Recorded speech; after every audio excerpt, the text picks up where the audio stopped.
There are people walking around right now who look completely normal. Some fit, even strong. And they still hate what they see in the mirror. Not because something is actually wrong, but because their mind tells them it is. And that voice can be relentless. Welcome to the bench session, where we unload the weight, one session at a time. I'm Juan, and this is a space for real, honest, and open conversations. The kind we usually only have with ourselves. No filters, no hiding. Just me, a mic, and a bench. Let's get into it. What is going on, everybody? How you guys doing? Doing good? I hope so. So, something came up as I was going about my day and week and, stuff like that. I was watching stuff on YouTube like I normally do and came across a podcast where they talked about, body dysmorphia. And that's an interesting topic, and I wanted to give my thoughts on it because I believe that this affects not just one gender, one age group, or anything like that. I think we all suffer from this in one way, shape, or form. And it starts with the mirror. The mirror is not always honest. The mirror should be simple. You look at it and you see what's there. Just you. But for a lot of people, the mirror becomes a battlefield. Instead of seeing any kind of progress that they're making, all they do is see their flaws. Instead of seeing strength, they see what's missing. And sometimes the more progress they make, the worse it gets. And as I said, it doesn't only affect one type of person. It affects teenagers, women, people who are overweight, fitness influencers, bodybuilders. It affects a ton of people. Majority of the people probably believe that this stuff only affects teenagers or women or people that are overweight, but that's not the reality. Like I said, it affects everybody. It affects people who are just trying to lose weight, people who are trying to gain muscle. Even severely overweight people are affected by this.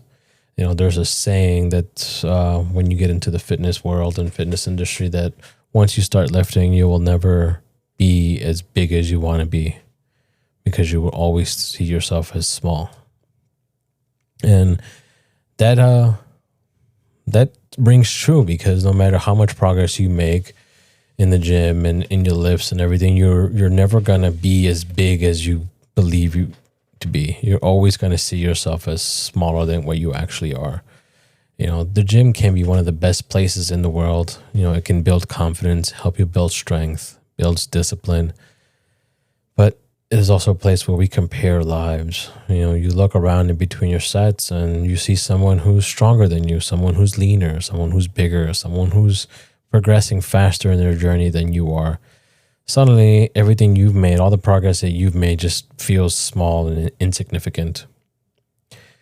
And this is where that little voice in your head is always going to pop up, And that voice is what matters to you more than anything else, which is, it could be a good thing, it could be a bad thing, especially if the voice in your head is always saying negative shit to you. A lot of us live that way. A lot of us live with the voice in our head saying we're not good enough, we're just pieces of shit, no matter what we do, no one's going to like us, no one's going to do this, blah, blah, blah.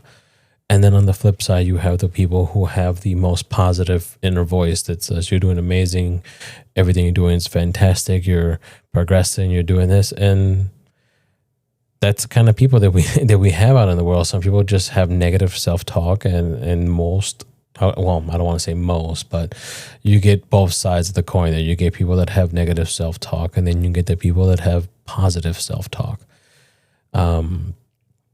Throughout my journey, at least in the whole time that I've been, trying to get fit, I want to say maybe the fittest I was about 3 years ago.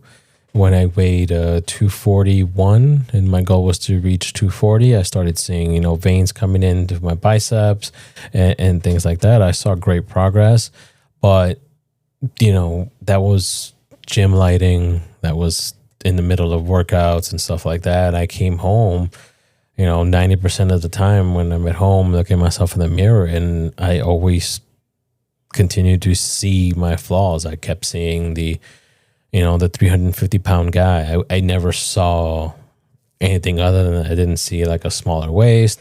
I didn't see a bigger, broader shoulders or stuff like that. I just kept seeing that unhealthy, overweight guy looking back at me, and no matter what I did, that image never went away. I never felt that I did enough. I wasn't good enough. I wasn't strong enough. I wasn't, building enough muscle. I wasn't burning enough fat.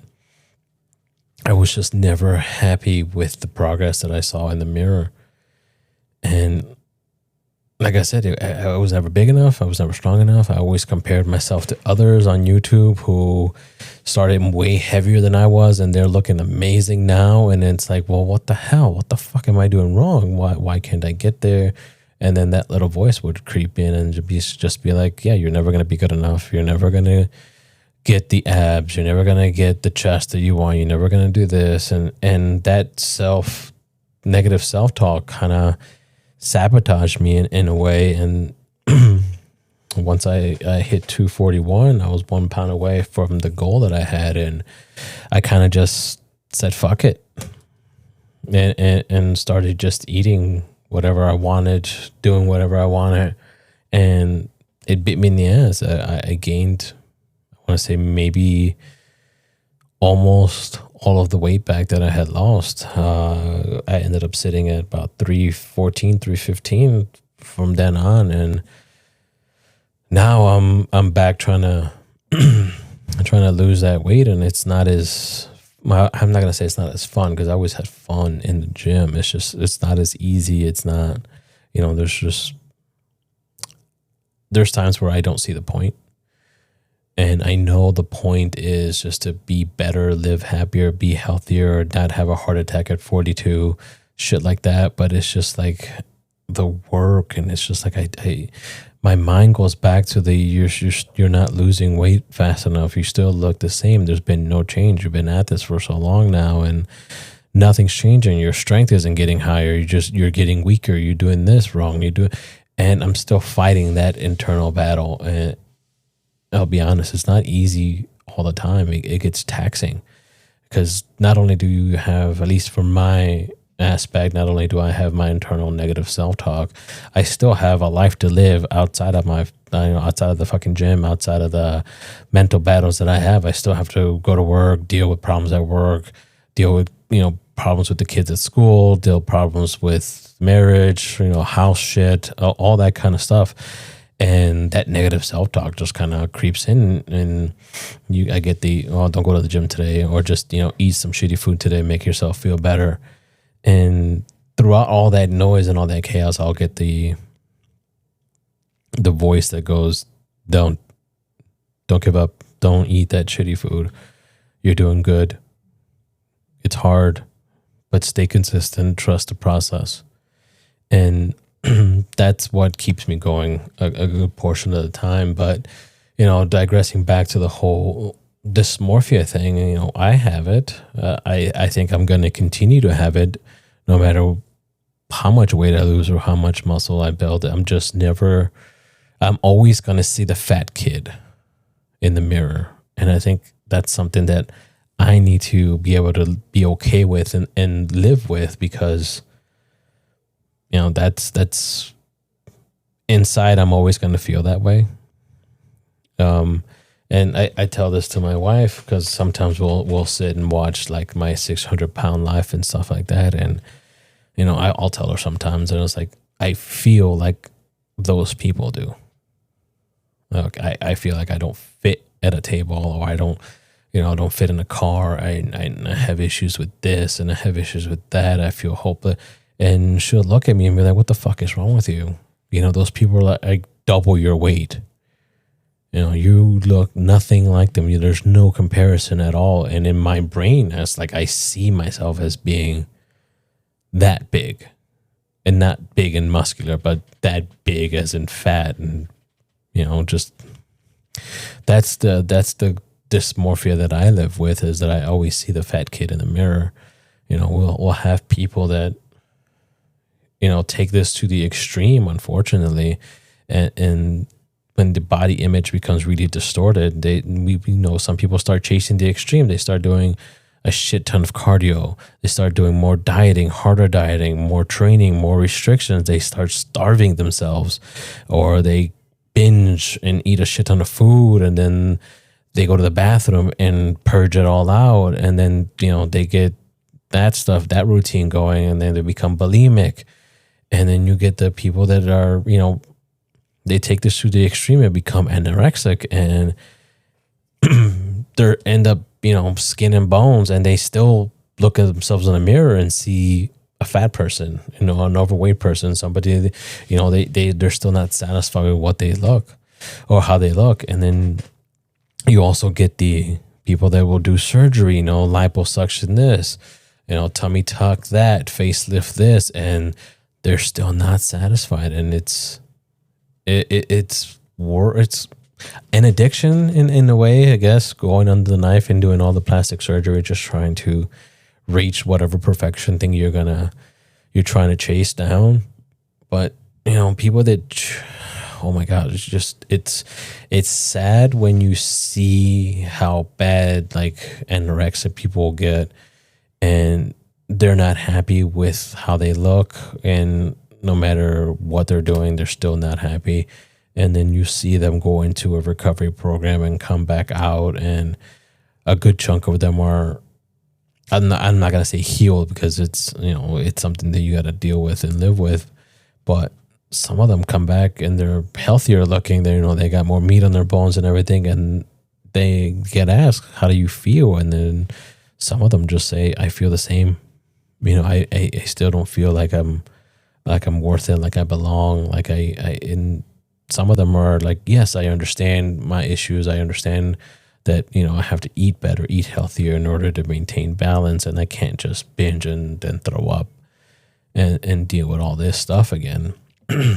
But yeah, then you get the bodybuilders who, by all aspects, most people will say they're fucking ripped and stuff. And you'll sit there and talk to them, and some of them will be like, yeah, I don't think I have, my body's deformed. It's not, symmetrical. I'm lacking calves. I'm lacking triceps. I'm lacking some delts or some traps, and no matter how much work they do on it, they don't see the improvement. They still see that stuff that they're missing. And, that becomes a trigger for them. And it's one of those, it's a mental battle that everybody, well, I want to say everybody, because I know a good portion of the population deals with this. And, even on teenager side, their social media, portrays one aspect as how people should look. And you get teenagers who are, busting their ass to look like celebrities, to look like the latest trend, to make sure they fit in. Because if you don't look the way social media tells you to look, then you're not part of the cool kids, and you're an outcast. And it just gets worse and worse as we go along. And it's, social media has been a great tool to bring people together, but it's also a great, horrible tool that makes things 10 times worse, because you sit there doom scrolling, and then, you start going through fitness influencers, and you start the comparison trap. Every day we see perfect lighting, perfect angles, perfect physiques.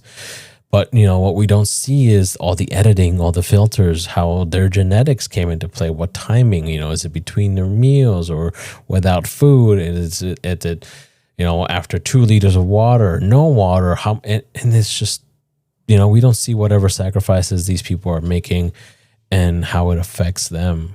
We just see the social media version, the perfect version.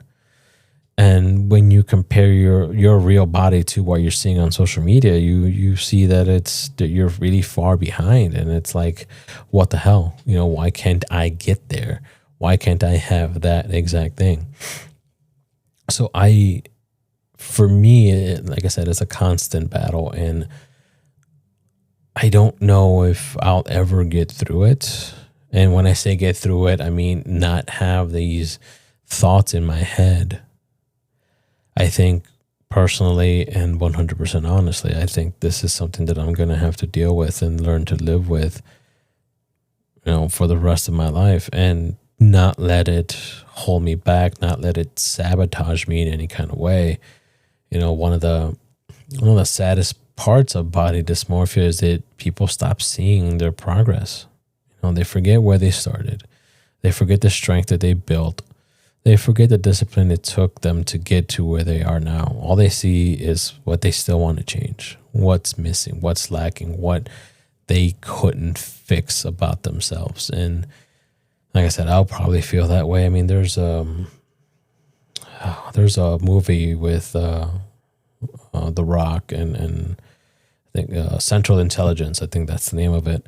And in there, The Rock is a chunky guy at the start of it before he gets ripped and works for the CIA and everything. But there's a portion of the movie where he's standing next to a glass and he sees his reflection, and he doesn't see that ripped body.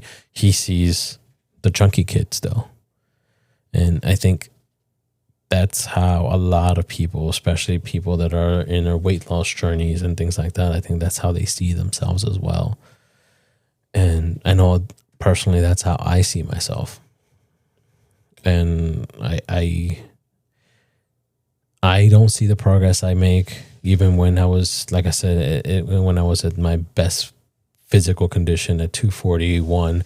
I didn't see changes. I still saw the same fat kid, and my wife's the one that saw all the changes. Everybody saw the changes in appearance and behavior and everything. And the only one that didn't was just me. And then that's because just the way I see things, just my own dysmorphia and my own mental mindset. For me, it was like, okay, I'm at 241. I'm not at my goal. So I've accomplished nothing. In the grand scheme of things, I didn't reach my goal. I failed. 1 pound away, and I failed. That's where I see stuff, and it's just mental battles, mental frustrations. And I know I'm not the only one that deals with this. And one thing I came to realize, and this is the one thing that I want you guys to take away from this episode, is that your body is not your enemy. Your body is the thing that carries you through your entire life. Treating it like it's never good enough will never lead you to peace. Protect the body that you have, because this is the only one you're going to get. And if I have any young people listening who are just abusing their body because they're saying, oh, I'm young, I can bounce back. Stop. Cherish it now. Take care of it now so it can take care of you later on. So there's nothing wrong with wanting to improve yourself. Fitness is a very powerful thing. Progress matters. But when the pursuit of improvement turns into a constant dissatisfaction, the goal stops being health and starts becoming a punishment. Let that sink in for you. Thank you for sitting with me on this episode. Maybe something in this conversation meant something to you. Maybe it didn't. But if it made you stop and think for a minute, then it was worth it. I'll see you guys in the next one. Stay real. Stay grounded.